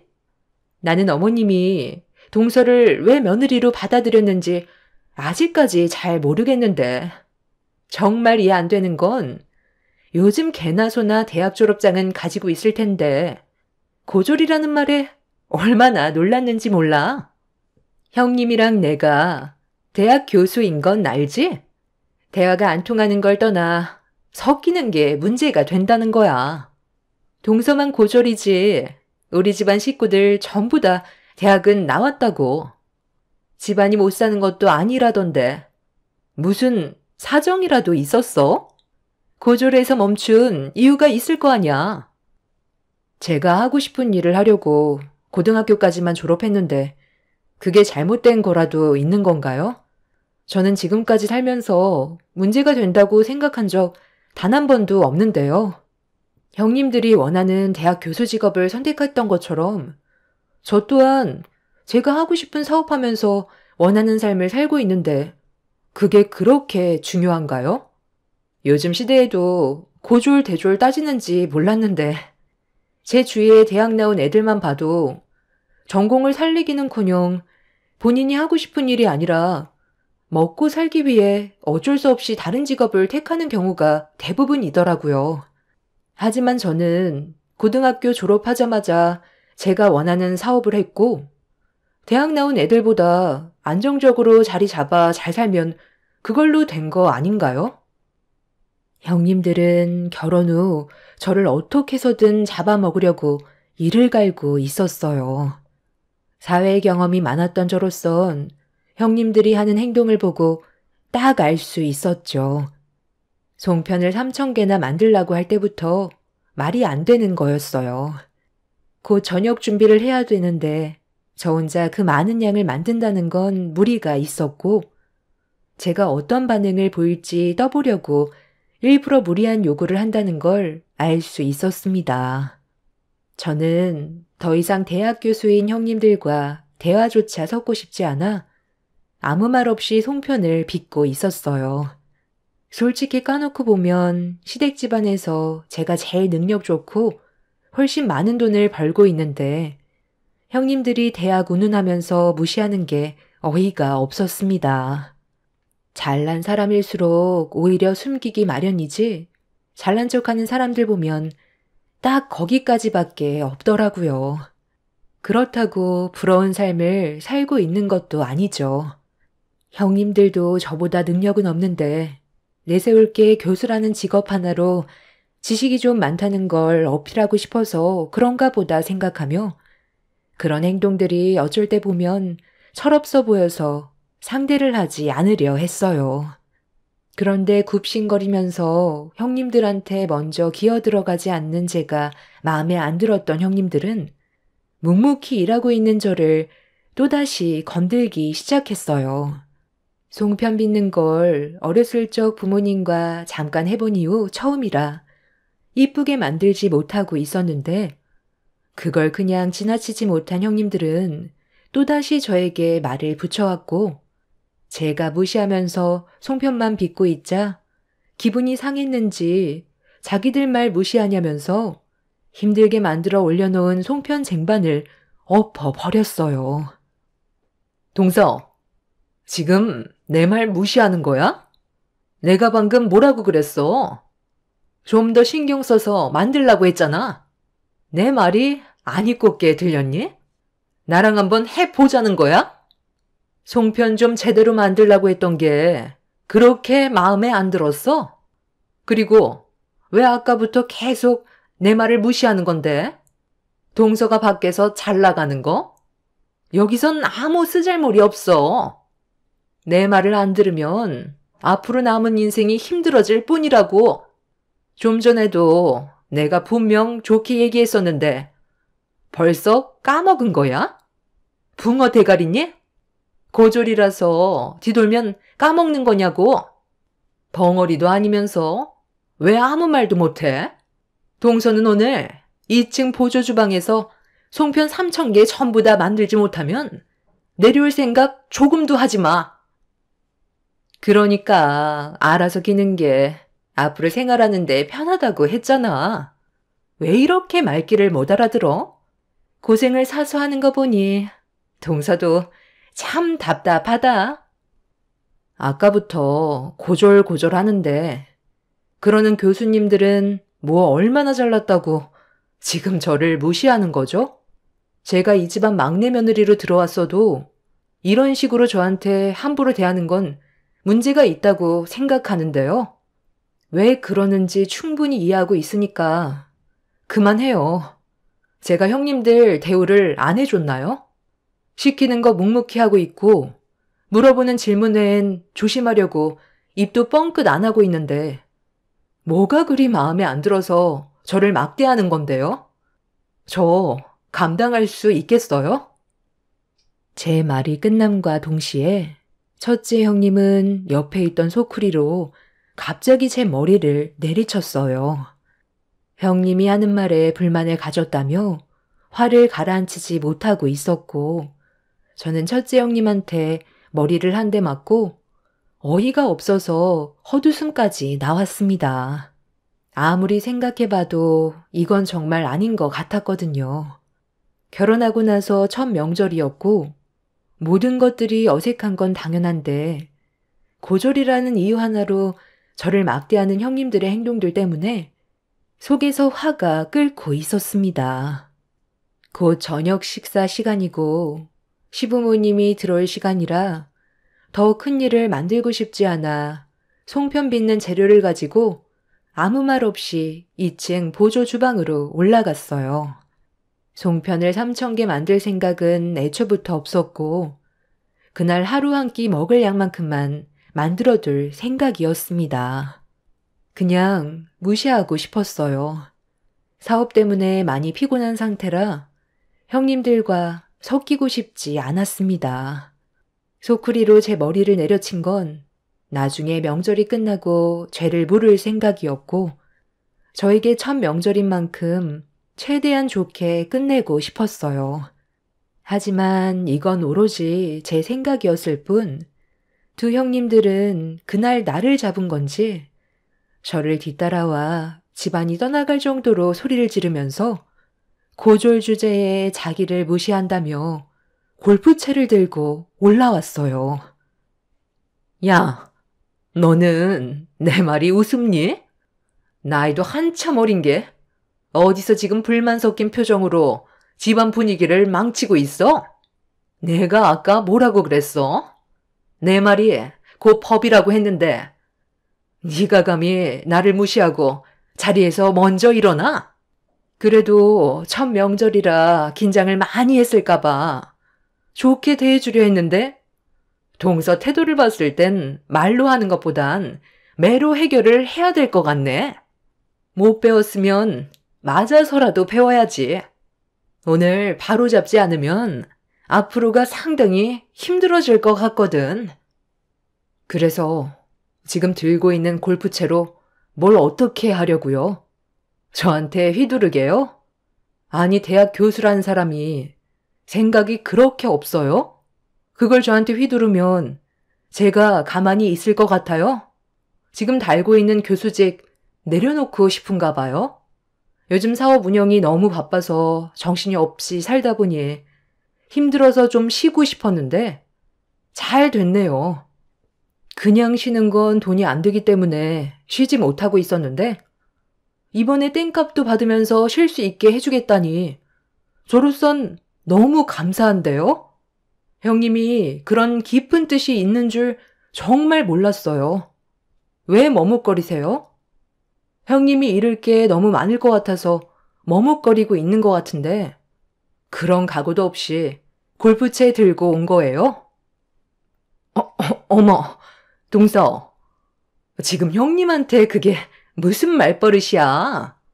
그냥 죄송하다는 말 한마디 끝나는 건데 왜 일을 이렇게 크게 만들어? 서로 좋게 지내면 되는 거잖아. 참 웃긴 게 한국 문화는 이게 잘못됐어요. 막내 며느리로 들어왔으면 무조건 형님들 말에 따라야 하는 거고 뭐든 죄송하다고 굽신거리면서 살아야 되는 거예요? 요즘 시대가 어떤 시대인데 누가 예전처럼 자기 의사표현도 하지 않고 온갖 상처 다 받아가면서 시키는 일 묵묵히 하고 있겠어요. 이 집안에서만 막내 며느리지 밖에선 저도 대표 소리 들으면서 대우받으며 살아간다고요. 그리고 대학 교수나 됐으면 배울 거 다 배운 양반들일 텐데 애들 소꿉장난도 아니고 이게 지금 뭐 하는 짓이죠? 고졸 나왔으면 무시당하는 게 당연한 거고 대학 나왔으면 대우를 받아야 된다고요? 교수부터가 그런 생각을 가지고 있는데 학교에서 애들이 뭘 보고 배우겠어요? 적어도 사람의 인격을 무시하는 행동을 해선 안 되는 거 아니에요? 그 학교 학생들이 정말 불쌍하네요. 여기가 군대도 아니고 기강을 잡아야 된다는 말부터가 어이가 없어요. 그냥 서로 좋게 웃으면서 잘 지내면 얼마나 좋아요? 이렇게 서로 얼굴 붉히고 있다가 시부모님 오시면 집안 분위기 감당할 수 있겠어요?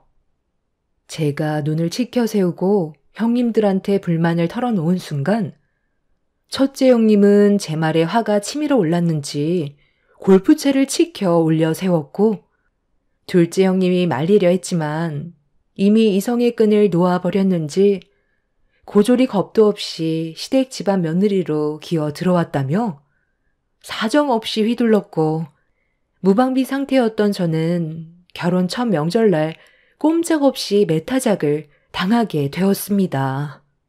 첫째 형님의 충격적인 행동에 놀란 저는 비명을 질렀는데 그 순간 뒤에서 버럭 소리를 지른 시모의 목소리가 들려왔어요. 지금 이게 뭐 하는 짓들이야?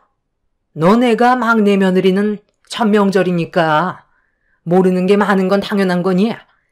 잘 좀 가르쳐 주려고 몇 번이나 부탁했었는데 이게 지금 무슨 일이지?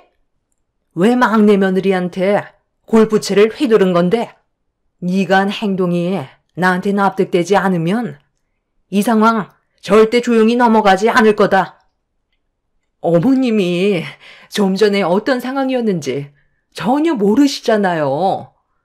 막내 동서 편만 들어주면 안 되는 거라고요. 제가 왜 이렇게까지 했는지가 중요한 거 아니에요? 제가 옆에서 지켜봤잖아요. 막내 동서가 형님 성격을 긁었다니까요. 오죽했으면 골프채까지 휘저었겠어요. 말하는 게 얼마나 싹수가 없었는데요. 그래서 지금 너는 이런 상황이 잘 됐다는 거니? 말리지는 못할 망정 옆에서 부추기고 있어? 막내 며느리가 뭘 잘못했는지 드러나 보자. 빨리 설명해봐. 제일 큰 문제가 뭐겠어요? 학벌도 안 좋은 게 우리 집안 식구로 들어온 것부터가 잘못이죠. 고졸 주제에 결혼은 하고 싶었나 봐. 그것뿐인 줄 아세요? 제 말을 무시하는 행동까지 보였다니까요. 손윗 사람이 얘기하면 깍듯하게 고개 숙이고 들어와야 되는데 잘난 것도 하나 없는 게 고개를 치켜들고 있잖아요. 제가 옆에서 봤는데 어머님, 막내 동서 하나 때문에 조용히 잘 지내고 있던 우리 집안 문제 생기면 안 되잖아요. 다른 며느리 드리는 게 좋지 않겠어요? 네가 제일 나빠. 중간에서 좋게 해결볼 생각을 해야지. 한쪽 편만 들면 오히려 더 심각해진다는 거 모르니? 그리고 고졸이 뭐 어때서? 내가 며느리로 받아줬는데 니들이 뭔데 이래라 저래라야? 너희가 시임이라도 되니? 학벌이 안 좋으면 이런 식으로 함부로 대해도 된다는 거야? 교수인 너희들은 학생들에게 그렇게 가르치니? 고졸인 사람들은 무시해도 된다고 그렇게 가르치냐고? 왜 묻는 말에 대답을 못해? 너희들 정말 그런 식으로 교육하는 거야? 그게 잘못된 건 아니잖아요. 집안 능력이 부족해서 대학 못 나오는 거? 그거 다 옛말이에요. 요즘 자기가 조금만 부지런히 움직이면 대학교 정도야 충분히 졸업할 수 있다고요. 그게 무슨 뜻이겠어요? 한마디로 게으르다는 거잖아요. 그리고 고등학교 때 놀고 먹었으니 들은 지식도 없어서 대학 가봤자 애들과 어울리지도 못할 것 같으니까 생산직에나 뛰어들고 한평생 공장에 처박혀서 남은 인생 노동만 죽어라 하다가 급에 맞는 사람 만나 결혼해서 쥐질이 궁상처럼 살겠죠. 그래서 최소한 대학은 나와야 대우를 해주라고 그렇게 애들한테 교육하고 있는데 제 교육 방식이 틀렸다고 생각한 적 단 한 번도 없어요. 너 지금 그걸 말이라고 하니? 어떻게 그런 정신 상태로 교수를 하겠다는 거야? 네가 생각하는 그런 기준으로 애들을 주입시키면 얼마나 안 좋은 영향을 끼친다는 거 몰라? 개개인마다 사람들이 생각하는 모든 것들이 다르고 여러 가지 상황들이 있는 건데 너부터가 사고방식이 잘못됐는데 교육받는 학생들이 제대로 성장할 수 있겠어? 그렇게 따지면 너는 뭘 얼마나 대단한데? 대학 교수인 거 말고 뭘 내밀 수 있냐는 거야? 막내 며느리가 우리 집안에서 제일 능력이 좋은 건 알고 있니? 고등학교만 졸업했는데 번듯한 회사 만들어서 대표 소리 듣고 있다. 이 집구석에서 이런 대우 받을 사람이 아니라는 거야. 썩어 빠진 너희들의 정신상태 내가 오늘 바로 잡아주마. 너희들 당장 따라 나와. 내가 없는 사이에 감히 이런 일을 저질러? 너희들 오늘 아주 그 말 쏙 들어가게 해주마. 시모는 저보다 더 흥분을 가라앉히지 못하고 있었어요. 그 사이 남편과 아주버님들이 집으로 들어왔고 쑥대밭이 되어 있는 집안을 보자마자 사색이 된 얼굴로 쓰러져 있는 저를 부축해 주었습니다. 남편은 어떻게 된 일이냐고 물어보길래 상황을 설명해 주면서 힘겹게 몸을 일으켰어요. 남편은 형님들의 이해할 수 없는 행동들에 분노했고 가만두지 않겠다며 난리치는 거 아주버님들과 시부가 힘겹게 말리고 있었어요. 남편과 아주버님들은 알고 보니 첫 명절날 서로 좋은 추억 만들고 싶어 시장에서 특별히 주문한 케이크와 여러 가지 먹을 걸 사왔었는데 즐겁고 행복할 것만 같았던 그런 그림은 이미 산산조각이 나버린 상태였죠. 시모는 형님들을 데리고 뒷마당으로 가더니 소농장에 멈춰 세웠어요. 그리고 본인들이 저지른 잘못에 대해 저에게 진심을 다해 용서를 구하지 않는다면 그날 조용히 넘어가지는 않을 거라고 화를 냈습니다. 하지만 두 형님들은 저에게 용서를 구하는 건 자존심이 허락지 않았는지 아무 말도 하지 않고 있었어요. 아니, 왜 저희들한테만 그러세요? 막내 동서가 처음부터 처신을 잘했다면 이런 일은 없었을 거라고요. 얼마나 따박따박 말대꾸를 했는데요. 동서한테도 잘못된 행동에 대해 추궁해야 되는 거 아니에요? 내가 지금 어디를 다녀왔는 줄 알아? 요양병원에 계시는 시어머니 뵙고 왔다. 막내 며느리는 우리 집안 식구로 들어온 지 얼마 되지도 않았는데 명절 전에 벌써 다녀왔다더라. 이제 기력도 많이 떨어졌는지 오늘 내일 하시는데 너희들은 바쁘다는 핑계로 얼굴 한번 보여준 적 있니? 막내 며느리는 사업 때문에 쉴 시간이 없는데도 시간 될 때마다 요양원을 다녀갔다더라. 그것뿐인 줄 알아? 자기 친할머니도 아닌데 잘 좀 봐달라고 요양원에 근무하신 분들한테 먹을 거며 선물 같은 것도 지속적으로 제공해 줬다는 말에 내가 얼마나 미안했는지 알아? 우리 가족들조차 신경 쓰지 못한 것들을 막내 며느리가 챙겼다. 너희들은 그동안 뭘 했는데 명절날 놀고 먹기만 하고 요양원에 한번 가자고 하면 이 핑계에 저 핑계 대면서 귀찮아하는 거 다 알고 있었지만 그래도 지금까지 아무 말도 하지 않고 있었다. 너희들 사정도 있으니까 이해하려고 노력했어. 그런데 오늘 일은 도저히 조용히 넘어갈 수 없을 것 같구나. 마지막으로 기회를 주는 거니까 당장 막내 며느리한테 잘못한 부분에 대해 용서를 구하고 특히 큰 며느리 넌 손이 발이 되도록 빌거라. 콩밥 먹고 싶지 않으면 당장 싹싹 빌라고. 두 형님들은 시모가 화를 내며 얘기하는데도 눈 하나 깜빡이지 않고 저에게 조금도 사과하려 하지 않았어요.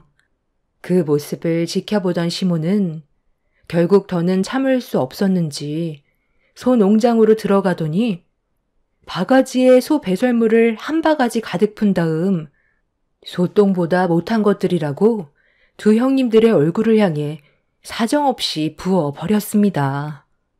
시모의 돌발 행동에 경악을 한 두 형님들은 비명을 지르면서 소똥을 뒤집어 쓴 상태로 마당에 있는 수도가로 달려갔어요. 시모는 두 형님들이 씻지 못하게 수도 밸브를 차단시켰고 물이 나오지 않자 시모에게 화를 내면서 집 밖에 있는 농수로로 달려가 자신들의 몸을 빠뜨렸습니다. 그렇게 온몸이 젖어 있는 상태로 시모에게 뭐 하는 짓이냐고 화를 내자 시모는 농수로에서 소 배설물을 닦고 있는 두 형님들에게 그곳이 너희들이 있을 곳이라고 집에는 얼씬도 하지 말라며 다시는 시댁에 찾아오지 말라고 화를 내셨어요.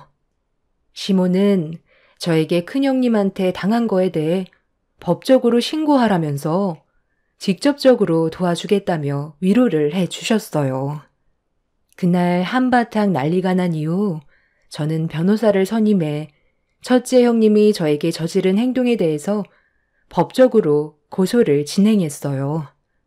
그리고 이 문제가 학교에서까지 소문이 퍼지면서 일이 커지게 되자 교수 생활에까지 영향을 받게 되었고, 그로 인해 아주버님과의 관계에도 안 좋은 영향을 끼치게 되었습니다. 둘째 형님도 예외는 아니었어요.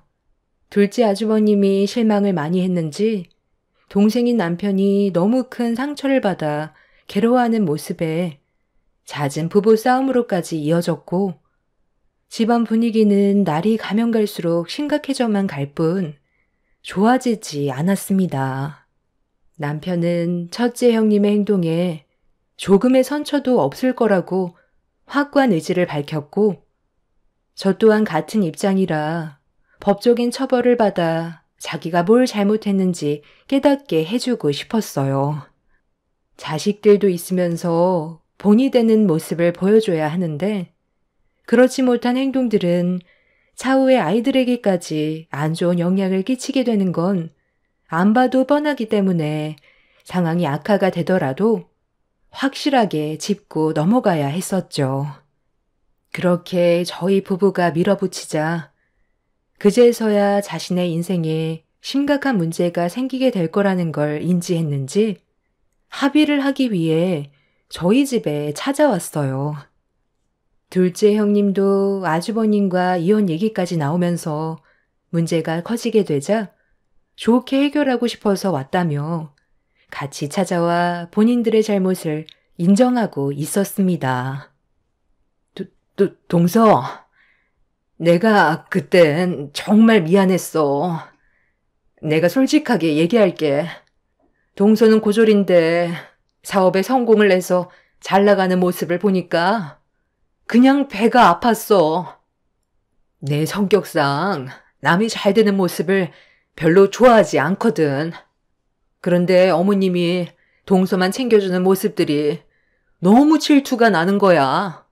고졸 주제에 사업도 성공했고 어머님한테까지 인정받은 그런 모습들이 비교가 되기 시작하니까 그냥 얼굴만 보기만 해도 싫게 느껴지더라고. 그래서 동서를 괴롭히고 싶었고 상처를 주고 싶었던 거야. 그런데 그런 것조차 내 마음대로 안 되니까 나도 모르게 화가 치밀더라고. 결국 해선 안 될 행동으로 동서한테 상처를 줬지만 앞으로 내가 잘하면 되잖아. 우리 관계 충분히 좋아질 수 있다고 생각해. 시작은 안 좋았지만 앞으로 살아갈 날이 더 많잖아. 그러니까 한 번만 용서해주면 안 되겠어? 나 대학 교수야. 콩밥 먹는 순간 교수 생활 끝이라고. 어떻게 고개를 들고 다닐 수가 있겠어? 소문이 얼마나 안 좋은지 동서도 잘 알잖아. 동서는 마음도 넓고 배려심도 많으니까 한 번만 기회를 주면 안 될까? 내가 어떻게 하면 믿어줄래? 원하는 거 말만 해. 동서가 시키는 거 다 할게. 평생 등 돌리고 살 건 아니잖아. 그래, 동서. 좋은 게 좋은 거라고. 사람은 누구나 실수할 수 있는 건데 이번 일 딱 한 번만 눈 감아주면 신경에 거슬리는 행동 절대 안 할게. 나 이러다 정말 이혼하게 생겼어. 우리 애들은 어떡하라고? 엄마 없는 아이 만들 거야? 나도 동서가 잘 나가는 모습이 샘나서 그랬던 거지. 별다른 뜻은 없었다고. 두 형님들은 저희 집에 찾아와 좋게 해결 보길 간절히 원했지만 제가 받은 상처가 너무 컸던 터라 그 자리에서 형님들의 잘못을 덮어주기란 힘이 들었어요. 그리고 남편이 워낙 심각하게 나와서 좋게 해결 볼 수 있는 상황은 아니었죠. 거기에다가 저희 부부만 이 문제에 개입이 되어 있는 게 아닌 시부모님도 화가 많이 나신 상태라 단시간에 모든 게 정리가 될 수는 없었어요. 제 결정이 제일 큰 부분을 차지하겠지만 한 번 받은 상처는 쉽게 아물지 않았습니다. 샤워할 때 보면 몸에 남아있는 그때의 상처들이 저를 정신적으로 너무 힘들게 만들었거든요. 결국 첫째 형님은 예정대로 고소를 진행하게 되었고, 둘째 형님은 아주버님한테 이혼만큼은 절대 안 된다고 매달려서 현재 별거 중에 있습니다. 첫째 형님은 현재 징역 1년 6개월을 선고받았어요. 그때 당시 몰랐었는데 제 몸에 새 생명이 자라고 있다는 걸 뒤늦게 알 수 있었고, 이 사실을 알게 된 이후 첫째 형님의 형 집행이 더 길게 나오게 되었죠. 근 아주버님도 정신적인 충격이 상당했는지 현재 이혼을 준비하고 있습니다. 아이들한테도 좋은 영향을 끼치지 못할 것 같아 이혼하는 쪽으로 거의 기울게 된 것 같아요. 아마 출소하면 바로 서류에 도장 찍고 갈라설 것 같네요. 이제 얼마 남지 않은 추석 연휴 어떻게 보내야 할지 모르겠어요. 시댁에 가면 작년에 있었던 일들이 떠올라 많이 힘들까봐 고민 중에 있습니다.